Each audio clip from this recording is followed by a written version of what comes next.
Hi, hey Russ here. Welcome back to my shop. This is a Rambling Russ, and it's gonna be rambling. So hold on. I now that I finished my panel saw, that was one of those things that a couple of weeks ago, one of my people that are subscribed to my channel asked me a question about how in the world to ever cut plywood in such a small shop that he was going to have, and so I took that challenge on and showed him how is what I think is a good solution to that problem, and he seemed to like it. Then I moved on from there and quickly decided to finish what I had originally thought about for the last couple of years, is mounting some kind of panel saw setup on my overhead door so that it's not in my way in my shop, doesn't take up any space in my shop, dedicated space. And so it really has worked out well, and I love it because now I can break down plywood so easily. You know, it used to be, I always used to listen to people when you say, what's the thing you hate the most in the shop? And most people, first thing they would say is sanding. Well, I have to tell you, I don't agree with that. And I've always thought that if you gave it a real thought, you'd realize that that's not true. Sanding is what we do the most of what we hate. But it's not what we hate the most when you think about it. What I hate the most before, up to now, what I've always hated the most in my shop, the one task that I did, was not sweeping floors. It was breaking down full sheets of plywood. They were so big, so hard to manage. You had to clear off a space or you could put it up on someplace flat to do it. It was a real pain. And now, it's nothing. I don't have any problem cutting that any more than I have a problem cutting a 2x4 on my chop saw. So it's been a great addition. And now that is no longer the job that I hate to do the most. I think probably sanding is still pretty close. And it might even still be the first. I have to think about it since I got rid of number one. But I'm sure there's something there. And when I figure it out, I'm going to figure out a way to do it better and easier. You wait. So I just wanted to let you know kind of where I was with that sort of thing. Now that I've got that all done, my panel saw, and I can do this, I want to go back to focusing on a couple of things that I've talked about in the past. I'm going to finish up my leg vise that I have on my Legacy. I did a prototype of it and did a video of that, and I'm just about ready to have the finished product for that. So I'm going to probably do a video on that pretty quick. But what's weird is that I've taken that same vise design now, and I've realized that I actually can make a really cool bench vise that you can take on and off and use and adjust the width of it to any width you want, so you can hold any length board that you want to from the leg vise design that I'm talking about doing. So you can look forward to that. I think you'll see that pretty soon. Also, now that I can cut plywood so easily, I'm going to start doing a couple other bigger projects that I kind of wanted to do. Like I want to build a box over my Legacy, and in that box I want to add my shop vac system with its own thing baffle so I can keep the dust separated and empty easily. I want to put a dust hood with a heavy suction of airborne dust going up it, like over a restaurant grill, something along that line, so it really sucks the dust up, because that thing makes a lot of airborne dust, and I really would like to have that stop breathing it. So I want to put a dust hood, and I've never seen anybody out there talk about doing what I would call a dust hood over in their shop. I've seen air filtrators and that sort of thing. You've seen mine. I've made them simple, but I've done air filtration. But sometimes you have a couple of pieces of equipment that really reek of creating airborne dust. Miter saw is a good example of that. Even if you collect all the sawdust and it finally collects under there, if you take a couple steps back and look in the air, you can see an awful lot of airborne dust that thing creates. So does the Legacy. They are prime examples of the other type of dust collection you should be doing in a good workshop, and that is what I would call dust hood type collection. Something very similar to what you would put over a grill in a restaurant to suck all that up.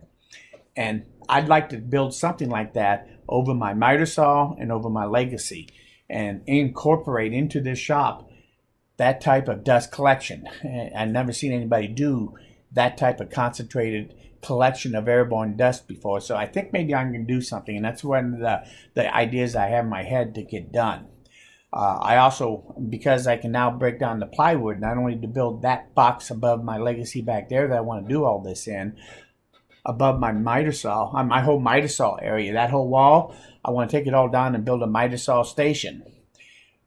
Couple of things that I'm going to do, as you might guess, bizarre compared to what most people would do.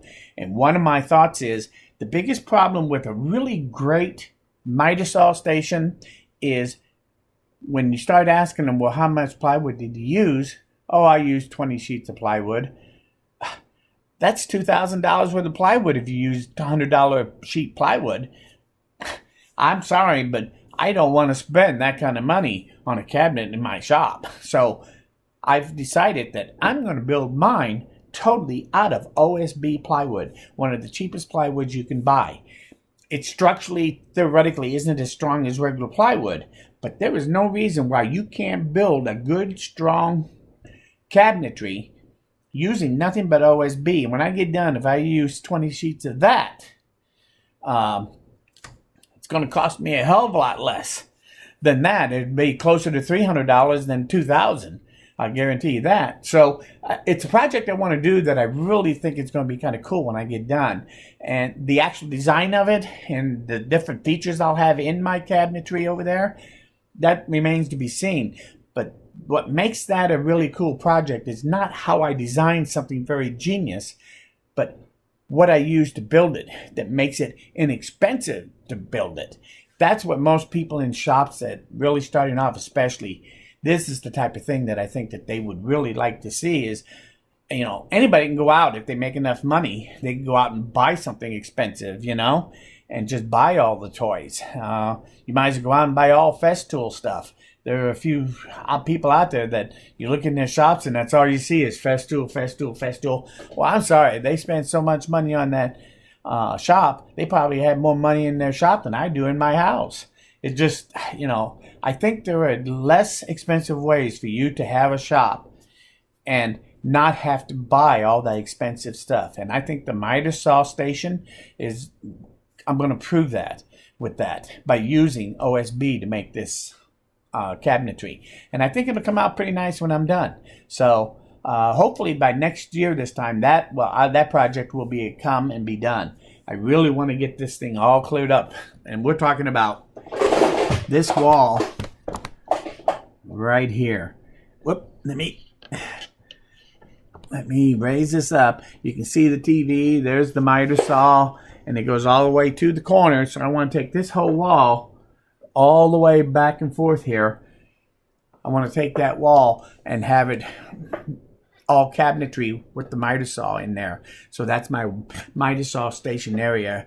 Similar to what you see like some of the other guys have, where they have almost the whole wall taken up by the miter saw and all cabinetry around it. So I think I can build something pretty nice. But the key is it ain't going to cost a whole lot.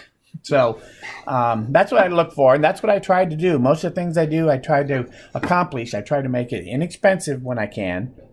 I try to make it multitasking when I can, or I make it by repurposing something and make it successful by repurposing something. So those are the things I really like to do. Anybody can go out and buy something and buy it new. And more power to you if that's what you want to do. But I really like to have my shop, and I can look at it and say, oh, that only cost me $20. And so that's what I'm all about here. And those ideas, they come from thinking outside the box. Quite honestly, that's what I've done my whole career. A good part of my career, I did troubleshooting programs. Programmers out there that were developing software. And for some reason, a lot of times it seems like I was called in and it was to fix problems that programmers, when they made a program, it didn't work right. Guess who fixed it? And that's what I did most of my career, was fixing things that were not working properly or making it so that it would do everything that it should do. So I kind of still do that. Even now, I look at things and I see how to make it better or make it simpler. And that's what I try to achieve in everything I do. I think you can see that in most of my videos. Check it and you'll see that probably there aren't too many of my videos where you've seen somebody else do it or even thought about the way I did something. And my approach most of the time is probably unusual. So anyway, I wanted to let you know where I was kind of going with this. Now when I finish my panel saw, I'm really anxious to do some other things and show it to you on YouTube. And hopefully you'll come along. If you haven't subscribed to my channel, you might want to do that, because I think there's going to be a lot more out there before I'm done. And I am reaching, I should mention one thing real quick. I am reaching what I call a monumental moment, finally. And that is that I'm actually going to have more videos out there than I have subscribers. Now, there's something to brag about. When I started, I'd never had any videos. I had 5 or 6 subscribers. And because I used to comment on videos all the time. And I guess some people like that and they just subscribed to me. So I had 6 subscribers before I ever made my first video.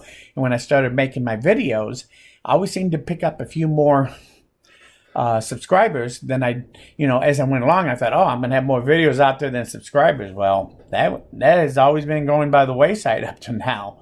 But I'm finally think I'm going to have more videos than I am subscribers.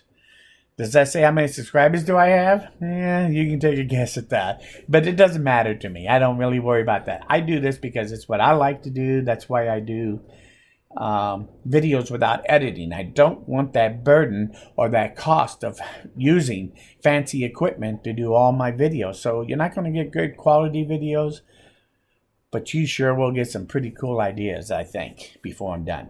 So anyway, I think that's enough rambling for one day. I want to thank you for stopping by. Don't forget to leave comments. I always enjoy reading them. And like it. Like the video. It would help. Most importantly, though, please come back again, because as you can tell, I'm nowhere near running out of ideas yet on my channel. So we'll see you again very soon. Thanks.